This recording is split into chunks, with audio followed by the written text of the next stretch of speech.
Saudaraku, dunia kembali bergetar.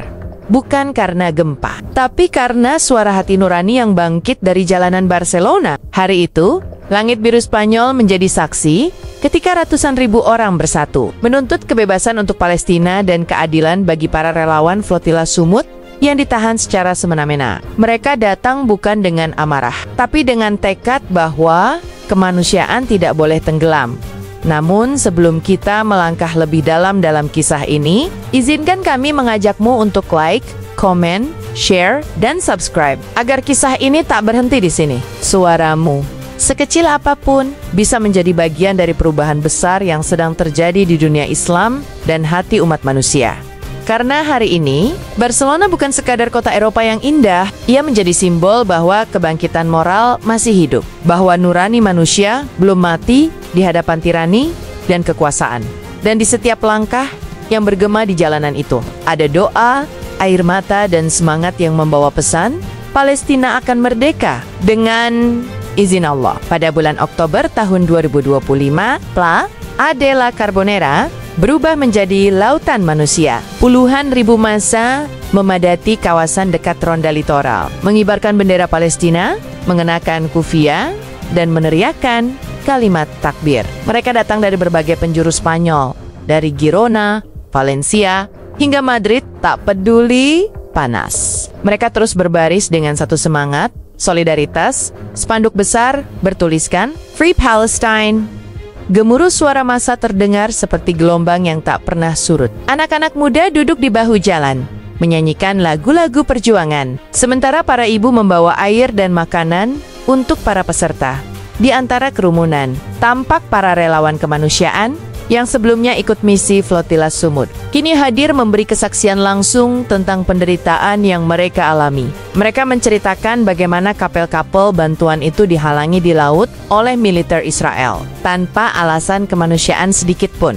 Barcelona sore itu berubah menjadi panggung perjuangan global, di mana manusia dari berbagai ras, agama, dan bangsa bergandengan tangan, mengibarkan satu pesan universal, bahwa penderitaan rakyat Palestina bukan urusan satu bangsa, tapi seluruh umat manusia. Dan di tengah gemuruh itu, seorang anak kecil mengangkat poster bertuliskan, Gaza is not alone. Sebuah kalimat sederhana, tapi mengguncang jiwa. Demo besar di Barcelona bukanlah peristiwa spontan. Ia dipicu oleh insiden penangkapan kapal-kapal flotila Sumut yang membawa bantuan kemanusiaan menuju Gaza. Kapal itu dicegat oleh militer Israel di Laut Tengah. Banyak relawan dari Eropa, termasuk warga Prancis dan Spanyol, ditahan. Mereka hanya membawa obat-obatan, makanan, dan harapan, namun dianggap ancaman. Dunia internasional pun bereaksi keras, termasuk Spanyol yang menyebut penahanan itu tidak manusiawi dan melanggar hukum laut internasional. Para orator di Barcelona menyerukan agar pemerintah Spanyol menekan Israel secara diplomatik untuk membebaskan para relawan yang masih ditahan. Mereka juga menuntut agar armada bantuan berikutnya, jika berangkat lagi, dikawal secara resmi oleh negara-negara Uni Eropa. Salah satu orator, seorang perempuan tua keturunan Palestina, berteriak dengan air mata, "Kami tidak meminta emas. Kami tidak meminta senjata. Kami hanya meminta agar dunia membiarkan kami hidup." Kalimat itu membuat ribuan orang terdiam. Sebagian menangis, sebagian menunduk menahan marah. Bagi mereka yang hadir hari itu, solidaritas bukan hanya simbol, tapi tanggung jawab. Barcelona, dengan segala gemerlap modernitasnya, menjadi cermin kemanusiaan yang mengingatkan dunia bahwa teknologi dan kemajuan tak ada artinya bila hati nurani telah mati. Dan disinilah Spanyol menunjukkan bahwa mereka tidak lupa bahwa di balik sejarah masih ada ruh Islam yang hidup dalam hati banyak orang. Tuntutan utama para demonstran sangat jelas, hentikan blockade Gaza, bebaskan relawan flotila Sumut, dan akui hak rakyat Palestina untuk hidup merdeka. Mereka juga meminta agar Uni Eropa berhenti menutup mata terhadap pelanggaran kemanusiaan di Timur Tengah. Di tengah orasi, para aktivis membacakan kutipan dari Piagam Hak Asasi Manusia, menegaskan bahwa penjajahan di abad ke-21 adalah bentuk kemunduran moral.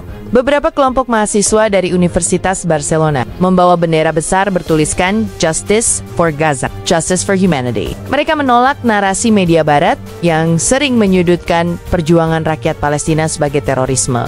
Sementara itu, para tokoh agama dari komunitas Muslim Spanyol berdiri berdampingan dengan biarawan Katolik dan Rabi Yahudi progresif. Sebuah pemandangan langka yang memperlihatkan kesatuan lintas agama dalam menolak penindasan bagi banyak orang. Pemandangan itu adalah bukti bahwa perjuangan Palestina bukan isu politik semata, melainkan perjuangan nurani. Dan Barcelona telah membuktikan, di tengah dunia yang penuh propaganda, suara keadilan masih bisa menyatukan manusia.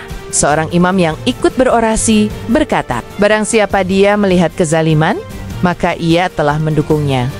Pemerintah Spanyol melalui juru bicara Kementerian Luar Negeri menyatakan bahwa mereka memantau situasi dengan keprihatinan mendalam. Dalam pernyataannya, mereka menegaskan dukungan terhadap hak asasi manusia dan menyerukan agar Israel menghormati hukum internasional di laut. Namun sebagian demonstran menganggap sikap itu terlalu lunak. Mereka menuduh pemerintah hanya berbicara tanpa tindakan nyata. Beberapa kelompok politik, seperti Podemos dan Izquierda Unida, bahkan menyerukan agar Spanyol meninjau kembali hubungan diplomatik dengan Israel. Mereka meminta pemerintah mengakui Palestina secara penuh dan menghentikan penjualan senjata yang bisa digunakan untuk menindas rakyat Gaza. Di sisi lain, media Spanyol mencoba meredam isu ini, menyebut aksi di Barcelona sebagai gerakan emosional. Ribuan video dari warga membuktikan sebaliknya, bahwa aksi ini bukan sekadar emosi, tapi panggilan hati.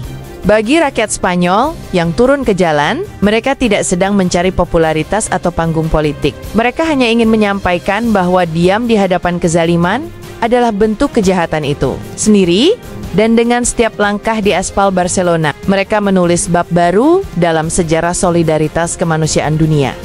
Di antara riuhnya, suara dan kibaran bendera, wartawan lokal mewawancarai seorang pria tua keturunan Arab Andalusia yang berdiri di tepi jalan. Dengan mata berkosyok-kosyok ia berkata, "Kami di sini bukan hanya untuk Palestina. Kami di sini untuk menuntut keadilan bagi seluruh umat manusia." Kalimat sederhana itu menggema, menyentuh hati siapapun yang mendengarnya. Ia bercerita bahwa dahulu, di masa kejayaan Islam di Spanyol, nilai kemanusiaan dan keadilan menjadi pondasi peradaban. Kini, ia merasa seolah sejarah itu memanggil kembali. Tak jauh darinya, seorang remaja perempuan Spanyol yang mengenakan hijab membawa poster bertuliskan, "Our silence kills, our voice saves." Ia menolak diam. Ia menolak melupakan Gaza. Banyak generasi muda Spanyol yang hadir tanpa pernah mengenal langsung Palestina. Namun, semangat empati itu mengalir begitu dalam. Mereka tumbuh dalam dunia digital, tapi hari itu mereka memilih turun ke jalan, menukar waktu dan kenyamanan demi membela kebenaran. Suasana di PLA de la Carbonera berubah menjadi seperti samudra. Manusia yang penuh doa, mereka menyanyikan lagu-lagu perjuangan Arab dalam bahasa Spanyol, sementara imam lokal memimpin doa di akhir aksi. "Ya Allah, kuatkan saudara-saudara kami di Gaza, kuatkan mereka yang berjuang di jalan-Mu, dan lembutkan hati mereka yang zalim." Amin menggema dari ribuan bibir, menggetarkan jantung kota Barcelona sore itu, dari Timur Tengah hingga Asia. Dunia Islam menyoroti aksi besar di Barcelona ini. Media dari Turki, Indonesia, hingga Qatar menyiarkan liputannya secara langsung. Ulama dari berbagai negara menyampaikan apresiasi atas semangat rakyat Spanyol yang berani menyuarakan kebenaran di tengah tekanan politik. Barat yang cenderung berpihak pada Israel, banyak tokoh Islam menilai bahwa aksi di Barcelona menjadi titik balik kesadaran masyarakat Eropa bahwa isu Palestina bukan hanya tentang politik, tetapi tentang nilai kemanusiaan universal. Beberapa negara Muslim bahkan menyatakan siap memberikan dukungan diplomatik kepada Spanyol bila mereka berani mengajukan resolusi kemanusiaan baru di forum internasional. Namun, yang paling menarik adalah bagaimana umat Islam di seluruh dunia menjadikan aksi ini momentum persatuan. Media sosial dipenuhi tagar seperti Barcelona for Palestina dan Sumut Flotilla yang mencapai jutaan unggahan dari Kairo hingga Jakarta. Umat Islam berdoa bersama, menyalakan lilin, dan menyebarkan pesan damai. Barcelona telah menyalakan lentera solidaritas dan dunia Islam kini menjaganya agar terus menyala Seiring malam menjelang, beberapa laporan menyebutkan ketegangan kecil antara aparat keamanan dan sebagian peserta. Namun, orator aksi segera menenangkan massa, menyerukan kedamaian dan disiplin. Mereka tahu bahwa kekerasan akan menjadi senjata bagi pihak yang ingin membungkam gerakan ini.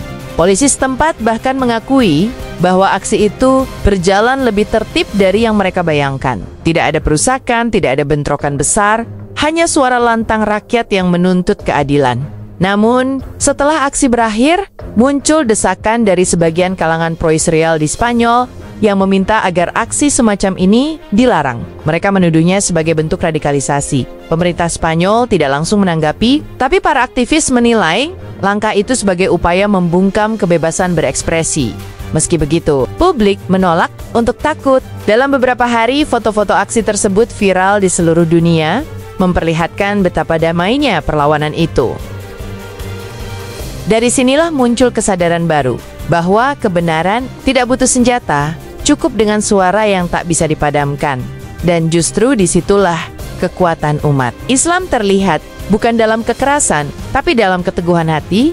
Barcelona telah menunjukkan kepada dunia bahwa menentang penindasan bisa dilakukan dengan damai, tapi tetap mengguncang kekuasaan yang zalim tidak bisa dipungkiri. Isu flotila Sumut dan Palestina selalu berada di tengah tarik-menarik kepentingan global bagi sebagian elit politik barat. Membela Palestina berarti berhadapan dengan lobi internasional yang sangat kuat. Namun, rakyat Barcelona membuktikan bahwa suara keadilan bisa menembus dinding politik yang dingin itu. Para analis politik di Spanyol menyebut bahwa aksi ini menunjukkan pergeseran moral publik. Jika dulu masyarakat Eropa banyak terpengaruh narasi media barat yang bias, kini mereka mulai berpikir kritis dan mencari kebenaran sendiri. Aksi Barcelona menjadi alarm bagi para penguasa bahwa rakyat sudah tidak bisa lagi dibungkam oleh propaganda. Dan lebih dari itu, ia juga menjadi sinyal bagi umat Islam untuk kembali sadar bahwa perjuangan Palestina bukan hanya tugas bangsa Arab, tapi tugas seluruh umat Muhammad. Seorang akademisi Muslim Spanyol bahkan menulis, inilah kebangkitan Andalusia kedua, bukan dengan pedang, tapi dengan hati dan kesadaran. Kalimat itu viral karena menggambarkan makna yang begitu dalam. Barcelona hari itu bukan hanya pusat aksi, tapi simbol kebangkitan kesadaran dunia Islam di tengah dunia yang mulai kehilangan arah. Banyak saksi mata menggambarkan suasana aksi di Barcelona bukan hanya sebagai gerakan politik, tapi juga peristiwa spiritual. Saat orasi berhenti, ribuan orang menengadahkan tangan dan bersama-sama membaca doa untuk Palestina. Suara tangisan bercampur dengan takbir, dan udara sore itu seperti dipenuhi dengan energi iman dan kemanusiaan. Para imam dan ulama yang hadir mengatakan bahwa ini adalah bentuk jihad bil kalimah, perjuangan dengan kata dan suara. Mereka menegaskan bahwa Allah tidak menilai hasilnya, tapi kesungguhan hati mereka yang berjuang di jalan kebenaran. Salah seorang imam berkata di hadapan massa, "Hari ini, Barcelona telah menulis surat cinta untuk Palestina, dan Allah akan menjadi saksinya." Kalimat itu membuat banyak orang menangis. Dan di tengah bisingnya dunia modern, di mana nilai-nilai moral sering hilang, momen itu menjadi pengingat bahwa iman masih hidup, bahwa Islam tidak mati di Eropa. Ia berdenyut dalam dada setiap orang yang masih punya nurani. Aksi besar di Barcelona hanyalah satu dari banyak gelombang kebangkitan di Eropa. Tapi, ia menjadi yang paling berpengaruh karena berhasil menyatukan berbagai lapisan masyarakat Muslim, Kristen, ateis, liberal, dan konservatif. Semua menuntut hal yang sama, keadilan untuk Palestina dan kebebasan bagi kemanusiaan. Beberapa hari setelah aksi itu, kota lain seperti Madrid, Seville, dan Valencia ikut menggelar aksi solidaritas serupa. Eropa mulai bergerak, suara rakyat sudah tidak bisa dibungkam lagi. Dan di dunia Islam, kabar ini menjadi sumber harapan bahwa umat manusia masih mampu berdiri bersama dalam kebenaran. Malam itu, Pla Adela Carbonera kembali sepi. Tapi jejak kaki ribuan orang yang pernah berdiri di sana akan abadi dalam sejarah. Mereka menyalakan obor kesadaran. Dan selama obor itu terus menyala, Palestina tidak akan pernah sendirian. Saudaraku, kisah dari Barcelona ini bukan sekadar berita, tapi cermin bagi kita semua bahwa di dunia yang semakin gelap, oleh kepentingan politik, masih ada cahaya yang datang dari hati manusia. Kita mungkin jauh dari Gaza, tapi doa dan suara kita tetap bisa menembus langit. Maka, teruslah bersuara. Jangan diam ketika kezaliman merajalela. Kita tidak tahu doa siapa yang akan Allah kabulkan. Mungkin doa seorang anak kecil di Barcelona, atau mungkin doa kita yang mendengarkan kisah ini malam ini. Yang jelas, setiap suara kebenaran akan dicatat di sisi Allah. Sebagai bagian dari perjuangan Umataya, wassalamualaikum warahmatullahi wabarakatuh. Jangan lupa like, comment, share, dan subscribe agar kisah seperti ini terus hidup dan menjadi pengingat bahwa kebenaran selalu menemukan jalannya.